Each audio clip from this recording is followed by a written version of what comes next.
السلام علیکم ورحمۃ اللہ وبرکاتہ۔ ایک بہت ہی خوبصورت سا واقعہ ہے۔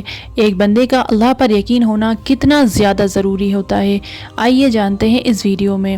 اس میں بتایا گیا ہے کہ ایک شخص نے بسم اللہ پڑھی اور دریا پار کر گیا۔ ایک شخص نے صرف بسم اللہ پڑھا اور دریا پار کر لیا، لیکن جب امام صاحب نے دریا پار کرنا چاہا تو کیا ہوا؟ جمعہ کی نماز کا دن تھا۔ مسجد کے امام صاحب لوگوں کو تقریر میں سمجھا رہے تھے کہ جو بھی کام بسم اللہ پڑھ کر کیا جائے اور اللہ پر پورا یقین اور توکل کیا جائے تو وہ ہر کام بسم اللہ کی برکت سے پورا ہو جاتا ہے۔ اسی مجلس میں ایک سیدھا سادہ شخص بیٹھا تھا جس کا نام احمد تھا۔ وہ امام صاحب کی بات بہت غور سے سن رہا تھا اور اس نے اس بات کو اپنے دل میں اتار لیا اور پکا یقین کر لیا۔ اس شخص کو روز مسجد آنے کے لیے ایک دریا کنارے والے راستے سے آنا پڑتا تھا جو کہ کافی دور تھا۔ ایک دن وہ گھر سے مسجد آ رہا تھا، اسے امام صاحب کی بات یاد آ گئی۔ وہ دریا کے کنارے گیا اور دل سے بسم اللہ پڑھا اور پورا یقین کر کے دریا پر قدم رکھا اور کرامت ہو گئی۔ وہ پانی پر چلتا ہوا آرام سے دریا پار کر گیا۔ اس کا ایمان اور یقین پختہ ہو گیا۔ اب وہ روزانہ اسی طرح بسم اللہ پڑھ کر دریا پار کرنے لگا۔ دھیرے دھیرے یہ بات پورے گاؤں اور شہر میں مشہور ہو گئی کہ ایک شخص دریا کے اوپر چلتا ہے۔ دور دور سے لوگ اس شخص کو دیکھنے آتے کہ کہیں کوئی ولی یا کوئی جادوگر تو نہیں ہے، لیکن لوگ اسے دیکھ کر کافی حیران ہوتے۔ جب یہ بات امام صاحب کو پتا چلی تو وہ بھی اس کو دیکھنے آئے اور اس سے پوچھا، تم یہ کیسے کرتے ہو؟ احمد نے بتایا، حضرت اس دن آپ نے ہی تو کہا تھا کہ جو کام دل سے بسم اللہ پڑھ کے کیا جائے وہ پورا ہو جاتا ہے۔ یہ سن کر امام صاحب کو بڑا تعجب ہوا۔ جب سارے لوگ چلے گئے، شام ہو گئی تو امام صاحب دریا کنارے آئے اور انہوں نے بھی آزمانے کی سوچی، لیکن امام صاحب کے دل میں پورا یقین نہیں تھا۔ انہوں نے ڈرتے ڈرتے پہلا قدم رکھا اور پیچھے کر لیا، پھر دوسری بار ڈرتے ہوئے قدم رکھا اور پیچھے کر لیا، پھر تیسری بار امام صاحب جوش میں آئے اور دریا میں چھلانگ لگا دی، لیکن وہ دریا کے اوپر چلنے کے بجائے دریا میں ڈوب گئے، کیونکہ اللہ پر ان کا دوستو اگر آپ کو بھی اللہ پر یقین ہے تو کمنٹ باکس میں ایک مرتبہ اللہ اکبر